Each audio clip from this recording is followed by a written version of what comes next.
Hi guys, welcome back to the part 2 of the Pokemon Retro Reminisce. Just kicking off from where we got to last time, so take it away, past selves. Chernabogue, like, anything you don't like about this game, like playing it recently, or? Yeah, so like just getting like stopped in caves over and over again, especially like the Victory Road. Like there was parts of Victory Road when you do it when you don't really know it, where you're just like, oh, this is such a ball ache. Victory Road is so annoying. But if you take a max, like about 5 or so max repels in there, It's less of a ball ache. it's fine. Yeah. You have to know that before you go in there. Yeah. Like, The first time you do it, you're like, use strength, push the boulder. You're like, you need at least half a dozen max repels, and then you'll be alright. So that like some of the grinding really like that kind of grinding like annoys me. There's also a big bit. I can't remember which towns you're between, but there's like a ridiculously long bit where you go down from Lavender Town to the bottom one with the safari zone. There's so many trainers down there. Oh. Like it's No, a the real, other side. it's a real the other grind. side It's like of it. when does this end? I like that bit. It's really fun, but like it's like There's a lot I of don't know, trainers it's a lot with just of like grinding. magic up, magic up, And magic then up. we've also got Here's a good rod. Goldie. Magic up. that is very true. That is very true, though, isn't it? Like, however, though, David had too much wine. if you want Magikarp to be good, all you do is you just use up all his splashes. So he's got struggle. It's the only Just move. flings himself at the opponent. Do you remember this? If you run out of all PP, you have struggle, which is actually way better than splash. I don't remember that. Yeah, It takes away your life, then, yeah. doesn't it? If you run out of splash for a Magikarp, and you just attack using struggle, which damages the other player when it also hurts yourself. I vaguely remember this. Now that you brought it up, I remember it. Struggle's really good. It's actually not a terrible move. It's not great, but it actually does some damage. So, what about you then? What about things you may not like about the game now? Or I haven't played the original in quite a while. Like, the last time I played Gen 1 was Leaf Green. yeah, So it kind of rectified a lot of the problems of like management of items and stuff. I think I'm just going to tackle this right now because I think the worst thing for me, having played Yellow again recently, in Gold and Silver they allowed you to put a one item on the select button. Oh, in blue, God, yeah. In blue, you want to get the bicycle out, you have to go start item bicycle every time. It's a problem, yeah. Not being able to assign it to select is definitely a big thing. Like, oh You god, can move it up. I think yeah. also, But if you do what I do and actually put it in the computer, you have to get it out and then move it again. You're like, oh god. I find also the main problem in Gen 1, which really fucked me over so much, is that it doesn't auto change box the PC. Oh, So you if you had a full box and you went to catch something else, to say PC box is full, whereas in later games it's like, do you want to move to box 2? You're like, yes. Yes. In Gen 1 it doesn't. So you could have, you're fighting a Pokemon you really want, Zapdos. and you can't catch it because you haven't gone back to town, gone to a Pokemon Center and changed box. I didn't realise That was the worst thing when I was a I've kid. never come across that. I've always like automatically just gone on. That used to piss me off a lot. Also, like the islands around Articuno, like those islands are a bit annoying, but like they're not too bad. But like it kind of broke the flow a bit, and obviously the underground stuff that you mentioned before.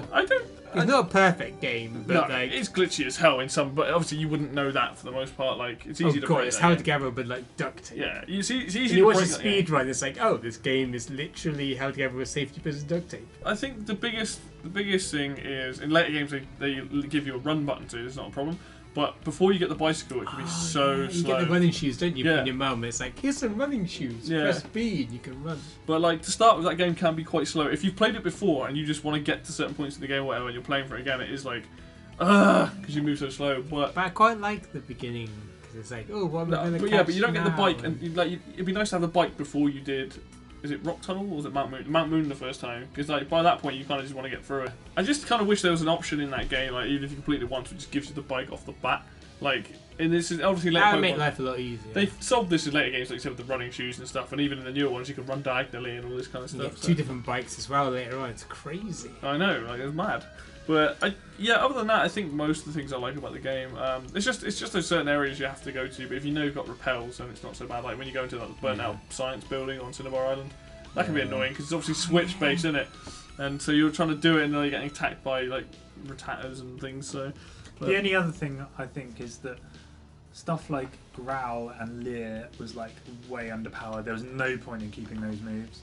Like, Yeah, I haven't even played the second gen, like anything other than the first gen until like a few weeks ago when I downloaded Silver because you told me to. Yeah. And like legally, Screech and Leer and all that kind of stuff is like a lot more powerful. Do you know and what? Actually worth using and actually worth keeping in your moveset. Yeah. Whereas like in the first gen, it was so minor, like it made such a minor difference. There was no point, and there wasn't really much point in it. Like you would just get rid of it until if you learnt new moves, it would be the first moves you would get rid of would be like Growl and Tail Whip and all that shit because it was crap in the first gen. The only one I've kept is probably Harden because I find Harden on a rock Pokemon relatively useful, but then they're already got good defense. So yeah, if it adds something to your own Pokemon, it's probably better than like, taking away from. Well, in the newest Pokemon game, Sun and Moon, when they're out later this year, what they've done is they've actually got on the bottom screen, I think, on the 3DS, when you use a move like Leer and Growl, it actually shows you what it does. So it'll have the enemy's defense and it'll have like an arrow pointing down.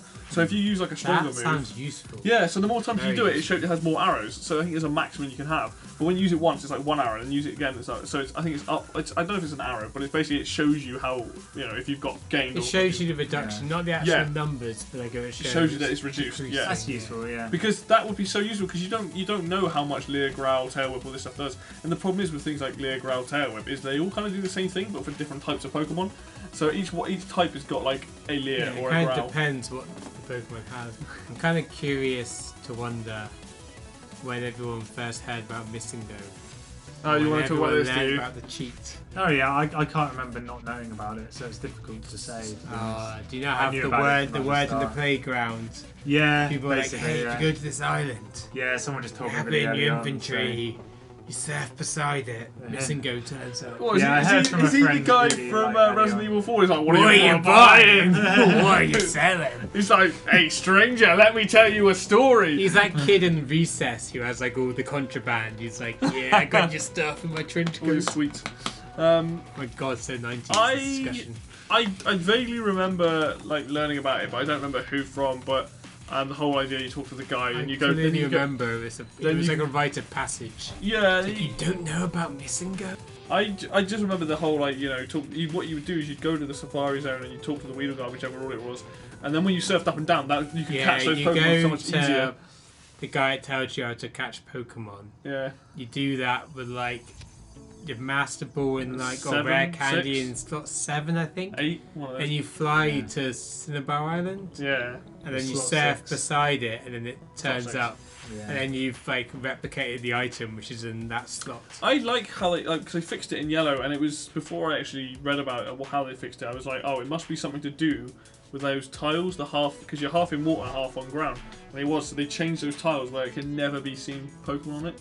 So if you try to do it, so rather than covering up the menu bugs, you can find them out in other place. Yeah. They were like, just get rid of those tiles, make it so you can't count Pokemon on those tiles, and then people won't see the bugs underneath this game. But I mean, you can still encounter Missing Go in literally anywhere. Like I've seen a speedrun where he does it in a doorway of somewhere. It's like, what? Yeah, it's weird seeing speedrunners. They see them in the middle of like towns, which is odd. It's very strange, but it's cooling for an empty spot. Basically, that's the whole point of it. But I remember that being really useful. But it does break the game because you're like, I've got all these Master Balls. I don't have to put any skill in catching Pokemon. I always found the rare candies was the thing. Yeah. I'd have like all my Pokemon level 100 and fully evolved, and no stats. And I'd like link cable up to someone, and they'd have like an actual like raised level 100 Pokemon. They'd just like destroy every Pokemon they had. That's what happened. It's what happens when you persevere. So, I suppose moving on then is, do you think the game still holds up to today? We'll start with Mr. Mark over there. Yeah, definitely. I definitely think it's like replayable. If you give it to someone now, they'd enjoy it. I think obviously like the sequels, I mean, they've only played Silver, but I think the sequels definitely improved over the original and like had like made it a more like seamless experience in parts and made it more accessible or whatever. But I think they're like definitely hold up. I replayed it like Blue and Yellow recently, but completed them both and are both really enjoyable. And I think obviously the whole franchise of Pokemon, like a multi-billion-dollar, pound, whatever franchise, just makes it gives it that huge nostalgia element to it. You know, seeing the original 150 Pokemon as they were in the original games, like people want to go back and play that. They don't want to play. They don't necessarily want to play the new game where there's like 700 Pokemon and whatever. You know, however many ridiculous number of Pokemon there are. So yeah, I think new on some point. I definitely think it's like really replayable. Yeah. It's not that long. That takes like 20 hours. 20 hours, yeah. Maybe 25 if you're not like used to certain parts of it. You're a bit rubbish. And yeah, it's just really fun, and it's like the even if you've completed it before, the Elite Four is still quite a challenge. Yeah. I think the Elite Four at the end and your final boss with your rival is quite a challenge. So yeah, you still got to like strategize at that point, I think. Quick question before we get on to you, Mr. Fruity. Did you guys keep your rival's name as Gary, or did you just name it something stupid? Normally ass face that I went for. I just called it a random name. Yeah, I don't think maybe I did keep it as Gary, but I usually changed it. First time I kept it as Gary, after that it was always something insulting. Yeah. Yeah, ass face, so I always went for some reason. Let's get on to you then. Do you think this game still holds up today? Yeah, it really does. There's also a really good execution of like the original idea, because obviously, like everyone knows, it was like the guy spent his youth collecting bugs. They wanted to then replicate that into a game, and like it really does feel like that. It feels like you are like collecting animals in the wild and like collecting and trading, and like which you can't sell in Pokemon, but like it's that kind of. Yeah, it makes a lot of sense.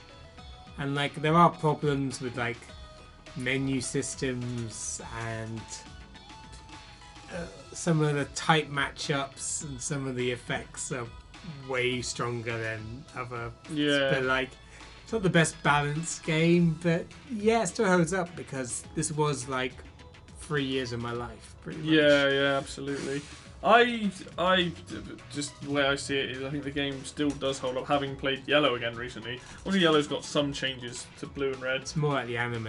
Yeah, I mean I enjoyed it. Jesse James. Yeah, I definitely enjoyed it, but I mean yeah, it's starting to show its age. Like it's an old game. It's got its problems, but yeah, I mean I still very much enjoy it. I think I honestly, because I haven't really played anything past second gen, like you know, take the Gold and Silver, Red and Blue, fantastic games anyway. Blue and Red just, you know, started off. The idea was solid. They started with a really, really good idea of, like you said, collecting Pokemon. The whole idea of trading as well, similar to the cards. Yeah, and, you know, and that's something they kind of represented in there. And obviously later on they brought the card game. Oh, my fucking Alakazam! Yeah. I have to trade with someone. I mean, my Golem. I mean, they actually ended up bringing the collectible trading card game to Game Boy anyway later on. Good game, actually. Good game. So with that same idea as you trading and thing. So I definitely think it still holds up today. And I'd say go out and play it. Or play the remakes if you can get hold of the remakes. I was about to say, has everyone played Leaf Green or Fire Red? I've played Leaf Green. So I played Leaf Green as well. I think it's a good place to start. I can't remember what it actually changes. I mean, I'm sure it changes a lot, but I didn't. I haven't played obviously, like the graphics is the main thing, and like sound the quality. music, yeah. Like I believe it makes the item management better. Like I think you can like register an item to select in that. Yeah. And I think so. I think it's a much more rounded, less glitchy less bugs game. And things. Like, I definitely recommend them on Game Boy Advance. I think they were. Yes. It was after Ruby and Sapphire. That's when I stopped playing Pokemon. Was Ruby and Sapphire, and they were the Game Boy Advance. I believe. All right then. To finish up, we decided that we would have what we consider a dream team of Pokemon.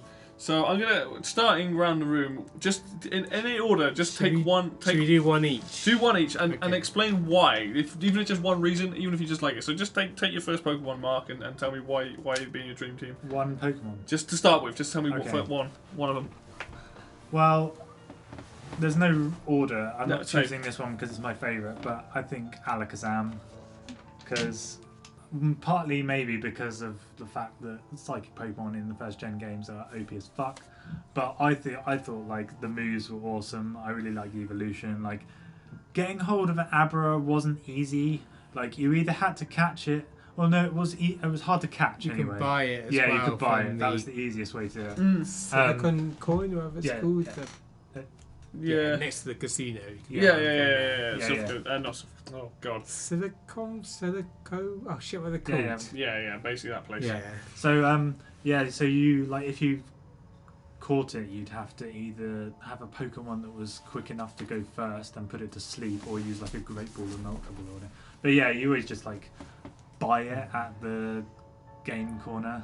Yeah. And it was only like 100 and something coins or something. It's the easiest way to get. get. All you had to do was like spend like $3,000, and you get like 200 grand in that game or something. Yeah. So it was like it wasn't like an easy one to just catch, but then you got it if you went there, and then you evolved it to a Kadabra. You could only get it to an Alakazam if you could trade it. Yeah. So I never really got Alakazam. That broke my dreams as a kid. Yeah, but like having it and like having all the awesome psychic moves and having all the strengths over like so many different types of Pokemon was awesome. I thought it was a really cool. Also, Pokemon. Recovery as well. It's an OP move. Yeah. And just fully heal. And not have the downside of like rest. Yeah, of rest where you go to sleep like Snorlax. You can just recover and then do another move next turn. Yeah, recover was crazy powerful Alakazam. Yeah, random like ridiculously strong move to like recover your health in full and then just start all over again basically. Yeah.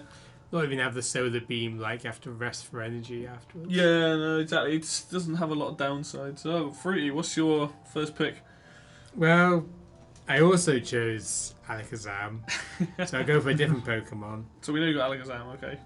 So I'm going to go for, like, I put him as the first evolutions because I kind of prefer the cuter Pokemon. Sure. So I'm going to go for someone a bit out there, Cubone. Yeah, sure. I really like Cubone. It's a good ground type. You've got the Boomerang move. Isn't it the only Pokemon that has that? Does extra damage. I believe it's the only Pokemon that has Boomerang. Don't think I've ever used Cubone, so it's got a cool little skull, and then like I normally evolved them to a Marowak, but like I kind of nowadays I keep them all in their first evolutions because why not? It's my game. I can easily out level the opponents anyway, and the first evolutions are way cuter. I don't think it makes any difference unless you aim at getting more boosts or whether you get certain moves that you can't learn as you evolve. You get you get normally the moves are the same, but you get them earlier if the Pokemon's in first evolution, but like you get less stat increase. Yeah. I believe that's the difference, but I don't know. Not sure. Remember Squirrels gets a Hydro Pump before Blastoise. Yeah. But I think Blastoise gets more bonus every time it levels up. Yeah. I think that's how it works. That's a good choice of Pokemon, to be fair. Cubone is amazing and cute and adorable. My first one on the list, I'm just going to go in reverse order, is probably Nidoking. Having played Yellow again recently and had a Nidoking, I forgot it's great because I could teach it. It's obviously a normal type, but I could teach it things like Earthquake. So not only was it, not a ground Pokemon, so if I used it against, I don't know, Psychic or whatever, good against it, it wouldn't have that problem. And it had Earthquake, and then I think it also had Surf, and like it had a weird. Is there any difference between Nidoking and Nidoqueen? I associate Nidoqueen with Ice Beam, but I don't know why. I think they do have one or two different moves. Like for example, Nidoking has that drill move. I can't remember what it's called. But it's drill horn or horn drill. It might be horn drill, or it's the very last one, like drill something. So on that, like Rhydon gets. It's basically a one-hit KO, but it never hits. It's so rare that it hits. I was like Mega Punch and Mega. Yeah, it might be Mega Drill or something. Yeah. It's really, really, really good, but it never hits. But like I had that, and I think I had like Surf and Earthquake, and maybe something else, and like. I really liked it. I think it's actually a really cool looking Pokemon. So yeah, I always went for Nidoqueen, but I guess they're basically the same Pokemon. Yeah, I think you'd still in Moonstone regardless to get into that. But they're just the same, aren't they? Just different genders. So that's my reasons. Literally, just I'd have that in there because I think it's quite cool Pokemon. I liked it's a cool Pokemon. It's like purple, isn't it? Yeah. Okay. So, Mr. Mark, what's your second choice? Next one is Gyarados. I knew this was coming. Had to be. I knew this. Who doesn't get Gyarados? Like Gyarados is an absolute brute force. It requires a lot of magic up There's candy a and Pokemon lot Go. of effort to get him. Pokemon Go reference. Yeah. Yeah. So he's just OP as fuck. Like he just takes a lot of beating, and like his attack from evolution from Magikarp to Gyarados. Does he just get like quadruple Dragon types are always what's powerful. doesn't he get not Hyper Beam? What's the He gets Hyper Aurora Beam? Is it? No, he gets he does Later get Hyper on, Beam. I think Yeah. Aurora Beam's in the first gen. No. He gets Hydro Pump. He gets Hyper. He does get Hyper he does Beam. Hyper Beam. Yeah, a level 54. Like Yeah. quite later on. You didn't even need to get him that high for him to beat like the final Pokemon. Yeah, yeah. But yeah, he's just an absolute brute force. Like even getting him was quite rewarding because you had to get a Magikarp at like level 5 and then level your Magikarp up to level 20 before like it could do anything. Well, Magikarp got tackle at level 15, but it was still useless because its attack was so low. Yeah. So you then had to like level it up to like level 20 when I it just evolved into remember on- Gyarados, and then when it evolves into Gyarados, it gets Bite as well. So Yeah, Bite you is a get good a new you can get a new like move as you evolve, and then Yeah. it's like yes, I've got a fucking I beast of a remember Pokemon. on, is it Gold and Silver when you get the red Gyarados? Oh, the shiny coloured Because Pokemon. the story, you get like, the red one. Yeah. I remember catching that every time. Yeah. It's fucking red. Cause you had that, you also in those games you had those the bug catching contests and you can get like shiny Beedrills and things. Oh So, god, yeah. but- That's next gen. Yeah, I mean to be fair though, I could see why you would have a Gyarados in your party, but Gyarados strong. yeah, Dragon types are always strong. basically once you level it up and you magic up to it, it is pretty insane. So Yeah. it's always a good choice. It's just a bit ugly for me. All right, I mainly went for cute Pokemon. I'm not gonna lie. Go on then. What's your next one? Krabby. Nice. Kingler. Krabby's really cute. How did you complete this game, Dave? Kingler's, He's like the weakest. Kinger's got a really big right No, hand. hasn't Kingler got that move? Oh no, Kingler's awesome, but you've chosen Krabby. But doesn't Kingler get or Krabby get that move that like it's like Shell Crush or something and does like ridiculous damage? My dear, remember Bubble? Basically, I kept them Water all in gun. their first evolutions when I last played Leaf Green, and Krabby's really cute. I quite like crustaceans. I grew up by the sea. That's I fair had an enough, man. affinity with sea Pokemon, and yeah, like Krabby Yeah. getting Hydro Pump Late game Hydro Pump. stuff all day, every day. Yeah, well, Hydro Pump's ridiculously I good. didn't choose my Pokemon for like actual battle ability, Oh, hence why I chose Cubone as one of my Pokemon. Levi, number 2. I chose Hitmonchan. Nice. Hitmonchan literally because it's a Pokemon that punches things and what's not to like. It looks cool. It's got Fire Punch and I was like about to say the Element Punch is a good Thunder Punch, electric, Yeah. lettuce, like Thunder fire and and Ice. Are the yeah, three I think. ones And then you you got get, I like think. Mega Punch and not low kick, Karate Chop. I think you get. But basically, yeah, it's just a really good Pokemon, and you get it at level 30 straight off the bat, so it's already pretty Versatile. decent. Mm. And then you can, because you've got those different elemental moves, you can just basically beat the crap out of anything. So yeah, that'll be my next pick. Mr. Mark, what's your third one? Mewtwo. Yeah, okay, fair enough. The only problem with Mewtwo is that you get him after you've done everything in the game.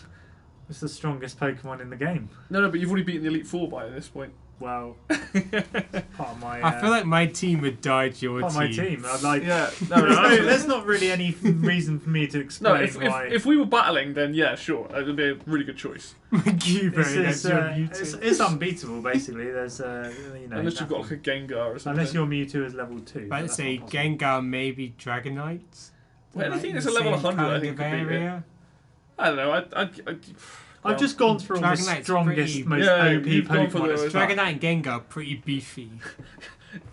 Also, I guess Gengar, you got, because Mewtwo's psychic, isn't it? So Yeah, you yeah, got but psychic some ghost, so you both be super effective against each Yeah. other. But yeah, so I mean, that's a fair pick. Like Mewtwo is ridiculously good, and it has it's done it start with like really good moves. I know. Be afraid of my level 100 Cubo. So you basically Bring picked him me because he's down. just awesome. Yeah. Okay. Fruity. What's your next one? I'll save his other two for later. My next one is Vulpix. Yeah. Good Because choice. Vulpix, really cute. The whole nine-tailed fox spirit in Japanese. I mean, there's so many things that take from the same historical folklore route. I mean, you've got Naruto, this nine-tailed demon fox. Like, it's very popular, it's very cute, and it's my fire Pokemon, because I need at least one fire Pokemon. Yeah. I think Vulpix is awesome. I think that's your best choice so far. Ninetales is obviously a Ninetales great is evolution. also awesome. Yeah, yeah. Like, I'm happy to have either because they're both very cute. I love your choices here. My next one is Blastoise. As we were talking about earlier. Oh, great choice. Basically, when you get Blastoise high level on later on, and you got Hydro Pump, that thing's ridiculous. So much defense as well. And it looks cool. Like, who doesn't want a turtle with basically, or a tortoise, with giant cannons coming out of the top of it? I mean, it does look pretty beastie. And to be honest, he's a good solid Pokemon. If you want a water Pokemon, you can't go wrong with it. Also looked awesome in the anime. Yeah, it's huge. I mean, it's the sort of Pokemon you probably give Body Slam to as well. Body Slam is a very good move, so... But yeah, that would be my choice. More just the case if I went for that starter, I would probably go for Squirtle, and Blastoise is just awesome. So, Mr. Mark, next one. Well, Dragonite. I had a feeling that was going to come up as well. Again, you've gone for all the big, stompy, powerful creatures. Brutal Pokemon ever. Because, I don't know, like, it's awesome. It's the final Pokemon of the last guy in the Elite Four. It is ridiculously powerful. Incredibly powerful. Like, just getting hold of a Dratini in the hard. Safari Zone is difficult. You can buy them as well, though. You can, it's tough. And but if you get hold of it, you're like, fuck, now I can get a Dragonair and a Dragonite. And it's like, yeah, it's a brutal Pokemon. Yeah. It's all out brutality. Yeah. It's all about them dragons. All about them dragons. Fair play. I can't really deny that is a good Pokemon, so... Where's my wine gun? It's like, where's my wine gun? So, Fruity, what's your next cutie Pokemon? Well, I've got 2 Pokemon left. And... I'll go for the next one is Pikachu. Because you gotta have Pikachu. I mean, somebody had to pick him. I mean, how could you not have Pikachu or Raichu? Does that mean... That's so perfect. Does that mean you would pick Pichu if we were talking about Gen 2 stuff? Because it's first evolution. Nah. Pichu is not as cute as Pikachu. Okay, I just thought Pichu should not It's exist. more like deformed. Big, massive head, tiny little one. But I mean, someone had to pick Pikachu. I mean, I remember every time going around the forest before you go to box. Trying to catch one. Trying to catch a Pikachu. I mean, it's fucking Pikachu. How can you not have a Pikachu in your team? I can't deny that. It's a very good choice. I didn't really pick Pokemon on cuteness. I kind of went for ones that I just thought were more plausible. I think I only went for cuteness. I think that's the problem. Alright, so I've put... My next one would be Golem. I've put in brackets Graveler if you can't trade. Either of these is good. This Pokemon, of my recent playthrough, is ridiculous. The defense on it is amazing. If you give it Earthquake, it's amazing. So then it's got Rock Throw and Earthquake, and it's just... It looks like a distorted testicle. I know, but it's fucking powerful. And the good thing about having a Rock Pokemon is most things are weak to Rock. Electric doesn't affect it. Most normal moves don't do any damage to it. Yeah. As long as you don't bring it up against grass, you're pretty much fine. Psychic is like okay against it. Ghost is okay against it. And because it's ground and rock, you get the benefits of both of those moves. And I think it's a solid choice. I would pick Onyx, but I think having recently used the Graveler, I think I would go... Geodude's a cool Pokemon as well, so... Golem was very nearly in my list. Like, if I had to trade one out from this, Golem would be in there. Because Golem is like by far the strongest rock Pokemon. Like you said, Electric doesn't affect it. Normal moves are ineffective against it. And it was just, it's tough as fuck. It's a good, like, Rock, I think being Rock and Ground is good. It became a lizard. I think it's the Golem. Is it? It's kind of weird. Yeah, it's got like a lizard face. Oh, yeah, it's got that weird, like... legs, which is kind of weird because it's not in Geodude or... No. Graveler before it. It's evolved into a reptile. But yeah, they are... Yeah, I go for a Golem. Alright, now Mr. Mark. What's your last... Well, not last one. What's your next one? Second to last one is Venusaur. Because... Same reason why I picked Blastoise, I suppose? Well, my ideal starter was Bulbasaur, so the ultimate end to that is Venusaur. Like, that's got to be the best... Possibly the best grass Pokemon. Solar Beam is awesome as well. Solar Beam is ridiculously powerful. Yeah, probably the best grass Pokemon. Except maybe Execute. Hang on. You're saying Venusaur is better than Bellsprout? Come on. I say maybe Vileplume was a good thing to be. No, Bellsprout was like weedy. Pardon the pun. Was weedy as hell. Well, in the anime, Bellsprout kicked Pikachu's ass because he kung fu. So. And he also could rap, which is the most annoying move in the game. But so I always pick Bulbasaur at the start. So I'd always keep Bulbasaur to the end. So Venusaur is always going to be in my end. Yeah, like, my lot. That's fair. Like, fucking awesome. Those evolutions are damn good. So yeah. Fruity. Well, my last Pokemon was Bulbasaur. Because I always chose Bulbasaur for pretty much the same reasons as Mark. So I got a runner-up Pokemon, which is my 7th Pokemon, which is Butterfree. Yeah, okay. I fucking love Butterfree. Like, it doesn't scale well as the game goes on. But at the beginning, when you got like Poison Powder, Sleep Powder, Paralyze Powder, Confusion, Confusion's and really good. Psybeam later. Oh, that's the move I was thinking of, Psybeam, yeah. It's got Gust, you can teach it Fly. Like, it's a really good Pokemon. Very versatile, isn't it? It just, by the time you get to like level 40 or so, it doesn't quite scale the same as other Pokemon. Yeah, but no, that's true. Yeah, so it wasn't in my main team, but like Butterfree is pretty badass. Yeah. And it's also the only Pokemon I have which is in its final evolution. Yeah. Because Caterpie and Metapod are pretty crap. The time, the Kakuna. Exactly, Weedle are like the two weakest Pokemon in the whole they're tiny little things. Butterfree kicks Beedrill's ass. My second to last one is actually Zapdos. I was very nearly went for that. I recently had Articuno on my team, but the reason I picked Zapdos is because flying is weak to electric. But I think because it's electric flying, it's just normal against it. Because I think that's how it works. Maybe. Because if you're an electric Pokemon, it'll be ineffective because it's flying. But I can't remember. I don't know if it cancels it out. But Zapdos is great. It's an electric Pokemon. You can teach it Thunder, which is a ridiculously powerful move, and it's flying, so you're gonna fly. So you can paralyze things and then piss off and just fly up in the air and you never get hit. Great Pokemon, incredibly powerful. One of the few Pokemon on here that's really difficult to catch or get. So, but absolutely go get that Pokemon, worth the time. Definitely in my top 6. So, sweet. Mr. Mark, what's your last one? Well, I knew that I wanted a legendary bird Pokemon. Legendary bird Pokemon in my top 6, and I wasn't sure. I was like, wow. So far, I've not listed any fire or electric Pokemon. Okay. So I was like, what do I want? What do I want more? So I went for Moltres. Good choice. Because I wanted a legendary bird Pokemon in there, and I needed something fire. And I nearly went for Zapdos because I was going to go for electric. I nearly went for Charizard because it was which fire Pokemon is the best, but I was like, no, I want legendary bird. Is it Fire Wheel or is it Flamethrower that's like really powerful? Or is that both really good? Fire Wheel is pretty high up. Yeah. I think Fire Blast is the more damage, I that's believe. Charizard and Moltres both have it, don't they? Yeah. And Flamethrower is in there somewhere. So yeah, Moltres is my final one. I think Flamethrower is below Fire Wheel and Fire Blast, I believe. I remember Fire Blast and you get like 5 PP for it. I think. So that's a good choice, to be fair though.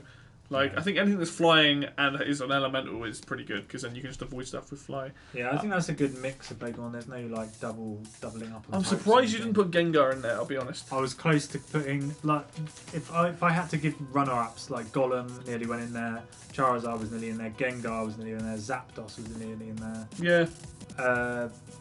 Yeah, even Blastoise might have been on there. It is hard. Gengar is fucking great. You've already said your other one was Alakazam, didn't you? So I don't know if you want to just say Abra. Because Mark chose Abra, Alakazam, Bulbasaur, Venusaur.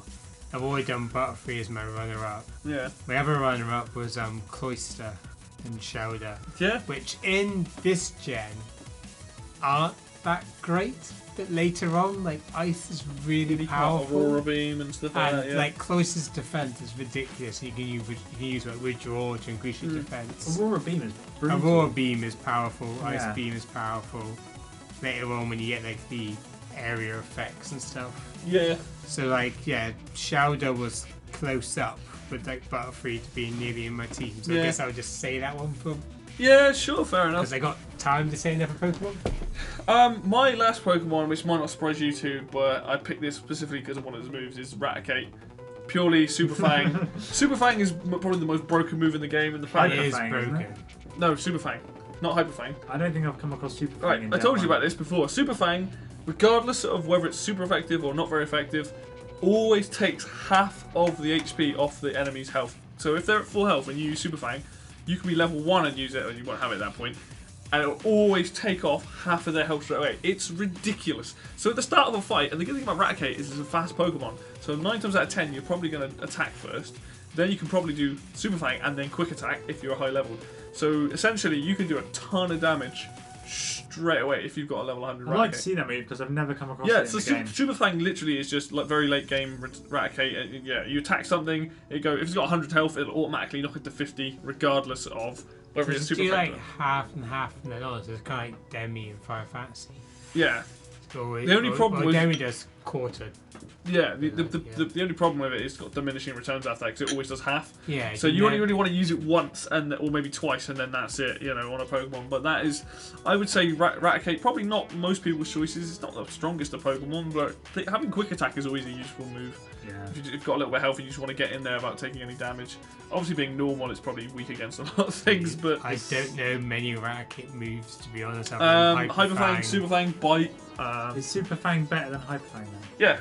You get it much later on, and also he's normal. You can teach him like electric moves or whatever. So he's a pretty versatile Pokemon. I really like it. I like getting a Rattata really early on in the game. Like normally. I feel like I chose Pokemon for different reasons than you guys. I kind of looked at a team of Pokemon that I would pick myself if I could choose. I wouldn't go what with Mark's got like super strong stuff. I'd go with more of a mix and then kind of. I think my Fine Revolutions would be quite powerful. Yeah. I mainly went for the Pokemon I actually want to have, like in real life. Yeah. They're all kind of cute. Well, to be fair, that's what you want, isn't it, really? So, but I think that wraps us up. I think we've been talking for much longer than we expected. But anyway, so that's... It's all for your ears' pleasure. Exactly. Who doesn't want to listen to three slightly grown men talking about young Pokemon things? Slightly drunk. Exactly, except for me. Dave is slightly drunk. Yeah. Well, yeah, that is it from us this week. We'll be coming back at you whenever we decide to. But it is goodbye from me, and a big thank you to Mr. Fruity Sama and Mr. Mark Kitchen for joining me. Thank you. Thanks. Thank you. Goodbye. See you next time.